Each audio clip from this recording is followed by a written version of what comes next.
கிறிஸ்துவுக்குள் பிரியமான கிரைஸ்ட் நேயர்கள் யாவருக்கும் அன்பின் வாழ்த்துக்கள். நம்முடைய கிரைஸ்ட் ஊழியம் கடந்த 4 ஆண்டுகளை முடித்து 5ஆம் ஆண்டுக்குள்ளாய் பிரவேசிக்க தேவனாகிய கர்த்தர் நமக்கு கிருபை தந்திருக்கிறார். அதற்காக ஆண்டவரை நாம் மகிமைப்படுத்துவோம். விசேஷமாக கிரைஸ்ட் ஊழியத்தை நடத்துகிற அருமையான சகோதரர் கேப்ரியல் ஐயாவுக்காக நான் ஆண்டவருக்கு நன்றி செலுத்துகிறேன். அவர் மூலமாய் அநேகர் ஆண்டவருடைய சத்தியத்தை அறிகிறதற்காக தேவனுக்கு மனதார நன்றிகளை ஏறெடுப்போம். நீங்களும் உங்கள் ஜெபத்தில் அவரை தாங்கும்படியாய் அன்போடு கூட கேட்டுக்கொள்கிறோம். ஒருவன் எனக்கு ஊழியம் செய்வானானால் பிதாவானவர் அவனை கனம் பண்ணுவார் என்று வேதாகமத்தில் இயேசு கிறிஸ்து நமக்கு சொல்லியிருக்கிறார். நீங்கள் உலகமெங்கும் போய் சகல ஜாதிகளின் சீஷராக்கி பிதா குமாரன் பரிசுத்த ஆவியார் நாமத்தினாலே அவர்களுக்கு ஞானஸ்நானம் கொடுத்து நான் உங்களுக்கு கட்டளிட்ட யாவையும் அவர்கள் கை கொள்ளும்படி அவர்களுக்கு உபதேசம் பண்ணுங்கள். எல்லா மக்களும் சத்தியத்தை அறியவும் ரட்சிப்படையவும் அவர் சித்தமுள்ளவராக இருக்கிறபடியால் இப்படிப்பட்ட ஊழியத்தின் மூலமாய் எங்களை போன்ற ஊழியர்களை அழைத்து ஆண்டவருடைய சத்தியத்தை எல்லா ஜனங்களும் அறிந்து கொள்ள வேண்டும் என்கிற உன்னத நோக்கத்தோடு இந்த ஊழியத்தை செய்து வருகிற அருமை சகோதரர் அவர்களுக்கு ஊழியத்திலே பல பாடுகள் இருந்திருக்கலாம், பல நிந்தைகள் இருந்திருக்கலாம், பல போராட்டங்கள் இருந்திருக்கலாம். ஆனாலும் ஆண்டவர் நிச்சயமாகவே ஒருவன் எனக்கு ஊழியம் செய்வானானால் அவனை பிதா கனம் பண்ணுவார்ங்கிற வேத வார்த்தையின்படி இப்பொழுது அவர் எவ்வளவு விதமான பாடுகளை அனுபவித்தாலும் ஒரு நாள் அவர் பிதாவின் இடத்தில் கனத்தை பெறும்போது நிச்சயமாகவே அவருக்கு அது பெரிய ஆசீர்வாதமாக இருக்கும். அவருக்காகவும் அவருடைய குடும்பத்துக்காகவும் இந்த ஊழியத்துக்காக தொடர்ந்து நீங்கள் ஜெபித்து கொள்ளும்படியாகவும் உங்களை அன்போடு கூடவே கேட்டுக்கொள்கிறோம். அவருக்காக ஒரு நிமிடம் நாம் ஜெபம் செய்துவிட்டு தொடர்ந்து தேவ செய்திக்கு நேராய் நம்ம போகிறோம். இந்த ஊழியத்துக்காக யாவரும் கண்களை மூடி ஆண்டவரை நோக்கி ஜெபம் செய்வோம். பிதாவே உம்மை துதிக்கிறோம் அப்பா.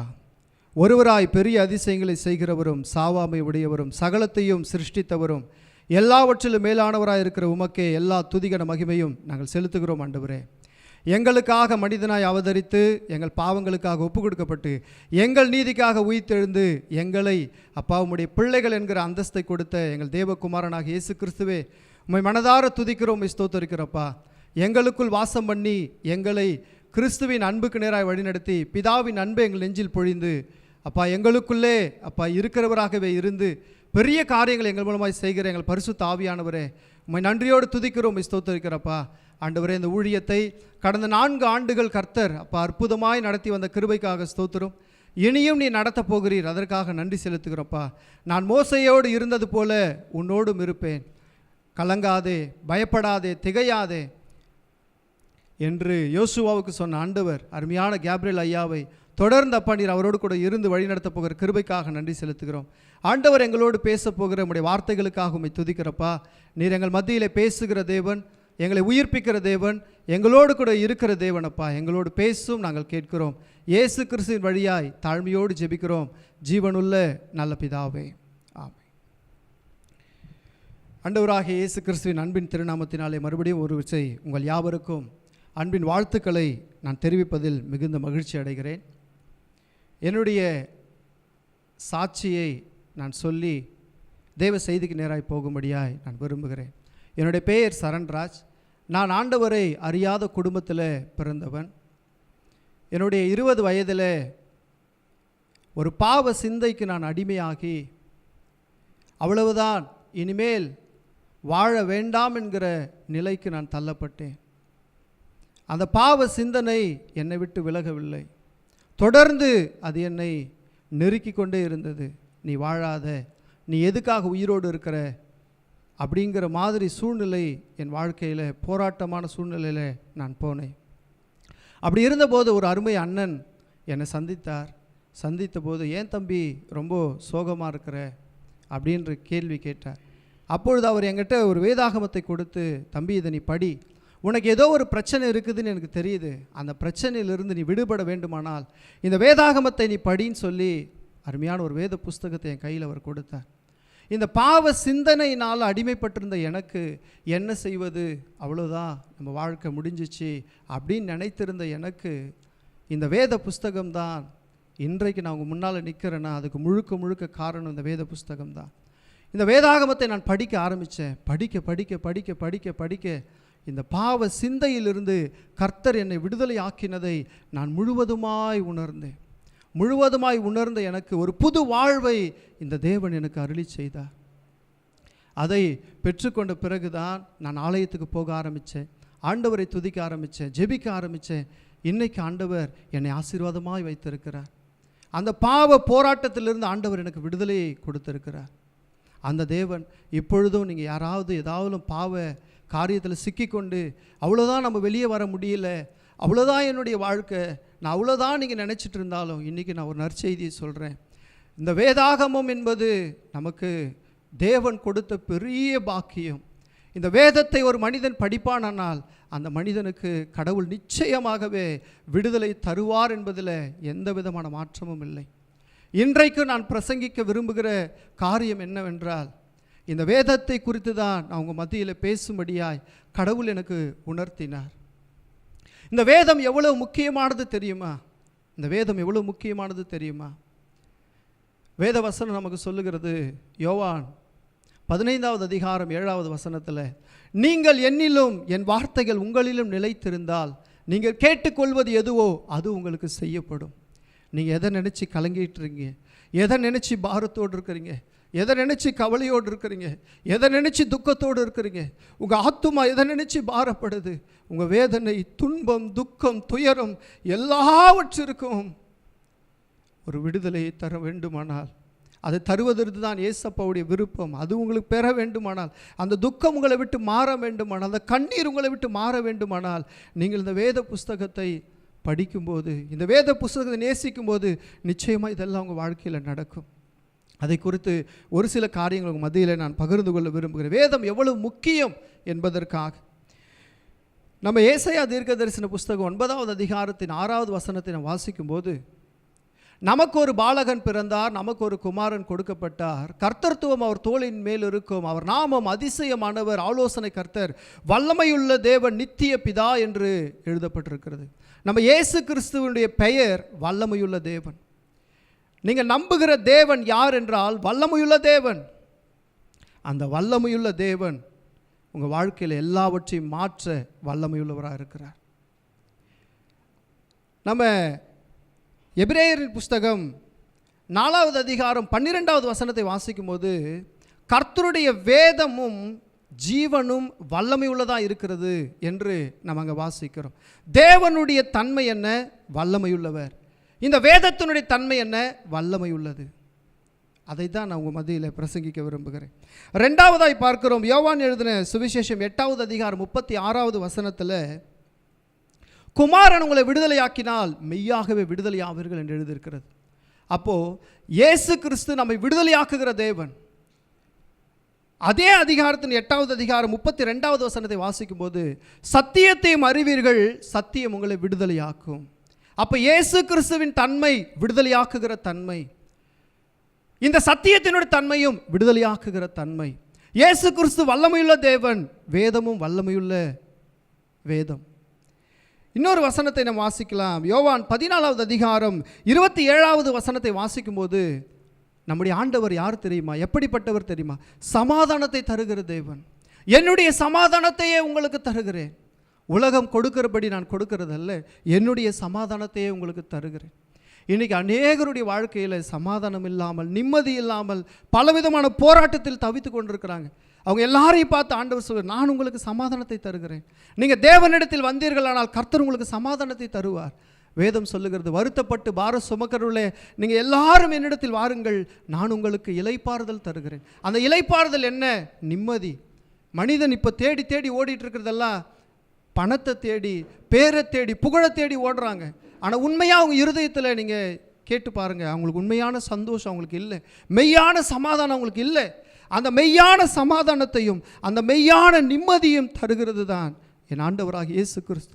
நான் பாவ அடிமைத்தனத்தில் இருந்தபோது எனக்குள் மெய்யான சமாதானம் இல்லை, மெய்யான சந்தோஷம் இல்லை. இந்த சந்தோஷத்தை தந்தவர் தான் நான் ஆராதிக்கிறேன் இயேசு. உங்களுக்கும் அதே சமாதானத்தை ஆண்டவர் தருவார். என் ஆண்டவர் சமாதானத்தை தருகிற தேவன். வேத வசனத்தை ஒப்பிட்டு பாருங்கள். சங்கீதங்களின் புஸ்தகம் 119வது சங்கீதம் 165வது வசனத்தை நாம் வாசிக்கும் போது அங்கே வேதத்தில் எழுதியிருக்கிறது, அவருடைய வேதத்தை நேசிக்கிறவர்களுக்கு வாசிக்கிறவர்களுக்கு மிகுந்த சமாதானம் உண்டா, சமாதானம் உண்டா. இயேசு சமாதானத்தை தருகிறவர். இந்த பரிசுத்த வேதாகமும் நமக்கு சமாதானத்தை தருகிறதா இருக்கிறது.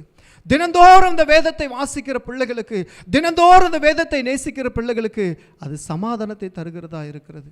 ஒரு பக்கம் வல்லமையுள்ள தேவன், ஒரு பக்கம் விடுவிக்கிற தேவன், ஒரு பக்கம் சமாதானம் தருகிற தேவன். இவை அனைத்தையும் இந்த வேதாகமும் நமக்கு தருகிறதா இருக்கிறது. அதனால தான் இந்த வேதம் ரொம்ப முக்கியம் நான் சொல்கிறேன்.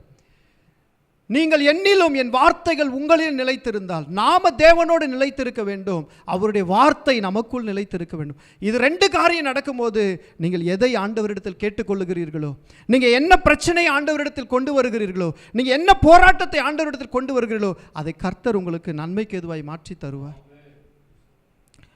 யோவான் எழுதின சுவிசேஷம் 4வது அதிகாரத்தில் ஒரு சம்பவத்தை நம்மால் வாசிக்க முடியும். இயேசுநாதர் யூதேயாவிலிருந்து கலிலேயாவுக்கு வருகிறார். கலிலேயாவில் உள்ள கானா என்கிற ஊருக்கு வருகிறார். ஆண்டவர் இயேசு முதல் செய்த அற்புதம் கலிலேயாவில் உள்ள கானா ஊரில் தான். அந்த ஊரில் ஆண்டவர் திராட்சை ரசத்தை, தண்ணீரை திராட்சை ரசமாய் மாற்றின அற்புதம் எழுதப்பட்டது அந்த ஊரில் தான். அதே ஊருக்கு ஆண்டவர் யூதேயாவிலிருந்து திரும்ப வரும்போது ஒரு மனிதன் இயேசு அங்கே வருகிறார் என்று கேள்விப்பட்டு இயேசுவினிடத்தில் வருகிறார். அவர் என்ன நோக்கத்துக்காக ஆண்டவரிடத்தில் வருகிறார் என்றால், அவருடைய மகன் மரண அவஸ்தையாக இருக்கிறார், வியாதிப்பட்டு மரண அவஸ்தையாக இருக்கிறார். அவர் இயேசுவினிடத்தில் வருகிறார். இயேசு அவரை பார்த்து கேட்கிறார், உனக்கு விசுவாசம் இருக்கிறதா? அவர் சொல்லுகிறார், ஆமாம் ஆண்டவரே, நான் விசுவாசிக்கிறேன். உடனே ஆண்டவர் சொல்கிறார், நீ போ, உன் குமாரன் பிழைத்திருக்கிறான், நீ போ என்று ஆண்டவர் அனுப்புகிறார். அவன் அந்த வார்த்தையை நம்பி, இயேசு சொன்ன வசனத்தை நம்பி, இயேசு சொன்ன வார்த்தையை நம்பி அவன் திரும்பி போனான் என்று வேதத்தில் எழுதியிருக்கிறது. அந்த வார்த்தையை நம்பி போன மாத்திரத்தில் அவனுடைய மகன் சுகமடைந்ததை வேதம் நமக்கு காண்பிக்கிறது. அதே போல தான் நாம் தேவனுடைய வார்த்தையை நம்பி நம்முடைய வாழ்க்கையில் நாம் என்ன காரியத்தை செய்தாலும் அது நமக்கு ஆசீர்வாதமாய் மாறும், அது நமக்கு விடுதலையை கொண்டு வரும், அது நம்ம வாழ்க்கையில் பெரிய சமாதானத்தை நமக்கு கொண்டு வரும், பெரிய ஆசீர்வாதமாய் நிச்சயமாய் உங்கள் வாழ்க்கையில் கர்த்தர் செய்வதற்கு அவர் வல்லமையுள்ள தேவனாக இருக்கிறார். அது மாத்திரமல்ல, ஒரு 2 காரியத்தை மாத்திரம் நான் சொல்லி முடிக்க விரும்புகிறேன். நம்முடைய ஆண்டவர் யார் என்றால் உயிர்ப்பிக்கிற தேவன். எபேசியர் 2வது அதிகாரம் 1 வசனம் சொல்லுகிறது, அக்கிரமங்களினாலும் பாவங்களினாலும் மரித்தவர்களாக இருந்த உங்களை அவர் உயிர்ப்பித்தார் என்பதாக. நாம் அக்கிரமத்தில் பாவத்தில் மரித்து போன நிலைமையில் இருந்த நம்மை இயேசு உயிர்ப்பிக்கிற தேவனாக இருக்கிறார். அதே தான் நம்ம சங்கீதங்களின் புஸ்தகம் 19வது சங்கீதத்தில் 7வது வசனத்தை வாசிக்கும் போது, அவருடைய வார்த்தை குறைவற்றதும் ஆத்துமாவை உயிர்ப்பிக்கிறதுமா இருக்கிறது என்று வேதத்தில் எழுதியிருக்கிறது. இந்த வேதமும் நம்மை உயிர்ப்பிக்கிறதா, இயேசுவும் நம்மை உயிர்ப்பிக்கிறவராக இருக்கிறார், வேதமும் நம்மை உயிர்ப்பிக்கிறதா இருக்கிறது. இன்னும் இயேசுநாதர் பரிசுத்தத்தை தருகிற தேவனாக இருக்கிறார். நானே உங்களை பரிசுத்தமாக்குகிற கர்த்தர் என்று வேதம் சொல்லுகிறது. நம்ம யோவான் 17வது அதிகாரம் 17வது வசனத்தை வாசிக்கும் போது, உம்முடைய சத்தியத்தினாலே அவர்களை பரிசுத்தமாக்கும், உம்முடைய வசனமே சத்தியம் என்று ஆண்டவர் இயேசு சொன்னார். அப்போ நம்மை பரிசுத்தமாக்குகிற தேவன் அவர், வேதமும் நம்மை பரிசுத்தமாக்குகிறதா இருக்கிறது. நம்மை சுகமாக்குகிற ஆண்டவர் அவர். வேதாகமத்தில் சுவிசேஷத்தை பகுதியை வாசிக்கும் போது அநேகர் அவரிடத்தில் வந்தார்கள். வியாதியஸ்தர்கள், குருடர்கள், பார்வையற்று பல பேர் அவரிடத்தில் வந்தார்கள். எல்லாரையும் ஆண்டவர் சுகமாக்கி அனுப்பிச்சார். இந்த வேதமும் நம்மை சுகமாக்குகிறதா இருக்கிறது. தம்முடைய வசனத்தை அனுப்பி அவர்களை குணமாக்குகிறார் என்று வசனத்தில் எழுதியிருக்கிறது. அருமையானவர்களே, இந்த வேதாகமம் எவ்வளவு முக்கியம் என்பதை நாம் புரிந்து கொள்ள வேண்டும். தேவன் நமக்குள் இருக்கிறாரா என்பதற்கு அடையாளமே இந்த வேதம் நமக்குள் இருக்கிறதா என்பது தான். இந்த வேதத்தை எந்த அளவுக்கு நேசிக்கிறீங்களோ, எந்த அளவுக்கு வாசிக்கிறீங்களோ, அந்த அளவுக்கு உங்களுக்கு ஆசீர்வாதம் வரும். நான் என்னுடைய வாழ்க்கையில் ஒரு இந்து குடும்பத்தில் பிறந்ததுனால என்னால் பைபிள் படிக்கிறதுக்கான சூழ்நிலை எனக்கு இல்லை. ஆனால் அப்போது ஆண்டவர் அன்பு நான் உணர்ந்துட்டேன். தினந்தோறும் பைபிள் படிக்கணும்னு முடிவு எடுத்துட்டேன். ஒரு வீட்டுக்குள்ளே போயிட்டு, யாரும் இல்லாத அறைக்குள்ளே போயிட்டு வீடு சாத்திக்கிட்டு தனிமையில் இந்த வேதத்தை அதிகமாய் நான் வாசிக்க ஆரம்பித்தேன். படிக்க படிக்க படிக்க படிக்க ஆண்டவர் என்னோடு பேசுகிறதை உணர்ந்தேன். கர்த்தர் என் வாழ்க்கையில் பல காரியங்களை செய்திருக்கிறதை என்னால் சாட்சியாய் சொல்ல முடியும். ஆண்டவர் பல நன்மைகளை செய்திருக்கிறார். அந்த தேவன் உங்கள் எல்லாருக்கும் இந்த வேதத்தை விசுவாசித்து இந்த வேதத்தை தினந்தோறும் வாசிங்க, இதை நேசிங்க, இதை தியானம் பண்ணுங்க, இந்த வேதத்தை ஆராய்ச்சி பண்ணுங்க, இந்த வேதத்துக்கு முக்கியத்துவம் கொடுங்க. உங்கள் வாழ்க்கையில் எல்லாமே கர்த்தர் நன்மைக்கு எதுவாய் மாற்றுவார். அந்த தேவன் உங்களோடு இருப்பாராக. இந்த வேதத்துக்கே எல்லா விதமான துதிகன மகிமையை நாங்கள் செலுத்துகிறோம். இறுதியாக நம் கண்களை மூடி ஆண்டவரை நோக்கி ஜெபம் செய்வோம். எங்களை நேசிக்கிற நல்ல பிதாவே, உமக்கு ஸ்தோத்திரம் ஸ்தோத்திரம் ஸ்தோத்திரம். அப்பா, நீர் வல்லமையுள்ள தேவனப்பா. அப்பா, நீர் விடுவிக்கிற தேவனப்பா. அப்பா, நீர் உயிர்ப்பிக்கிற தேவனப்பா. நீர் சமாதானம் தருகிற தேவனப்பா. நீர் பரிசுத்தம் தருகிற தேவனப்பா. ஆண்டவரே, உம்மை துதிக்கிறோம். நாங்கள் உம்மோடு இணைந்திருப்பதற்கான அடையாளம் இந்த வேத வசனம். ஆண்டவரே, இந்த வேதத்துக்கு முக்கியத்துவம் கொடுக்குற பிள்ளைகளை நாங்கள் மாறும்போது இப்படிப்பட்ட எல்லா காரியங்கள் வாழ்க்கையில் நடைபெறும் என்பதில் அப்பா எந்த விதமான சந்தேகம் இல்லைப்பா. காரணம், இந்த வேதம் ஆண்டவரே ஆதியிலே வார்த்தை இருந்தது, அந்த வார்த்தை தேவனிடத்தில் இருந்தது, அந்த வார்த்தை தேவனாக இருந்தது. நீர்தான் அப்பா இந்த வேதமாக இருக்கிறீர். அதற்காக ஸ்தோத்திரம். இந்த வேதத்தை இன்னும் அதிகமாக நாங்கள் நேசிக்க, இதை வாசிக்க, மற்றவர்களுக்கு அப்பா உம்முடைய அன்பை அறிவிக்க கிருபை பாராட்டுங்க. தொடர்ந்து அப்பா இதை கேட்கிற இந்த பிள்ளைகள் ஆசீர்வாதமாக இருக்கட்டும். உம்முடைய அன்பினாலே ஆசீர்வதிக்கப்படட்டும். தொடர்ந்து ஆசீர்வதியும் காத்துக்கொள்ளும். துதியும் கனமும் மகிமையும் ஒருவருக்கு ஏறெடுக்கிறோம். இயேசு கிறிஸ்துவின் வெளியேறப்பட்ட நாமத்தில் ஜெபிக்கிறோம், ஜீவனுள்ள நல்ல பிதாவே.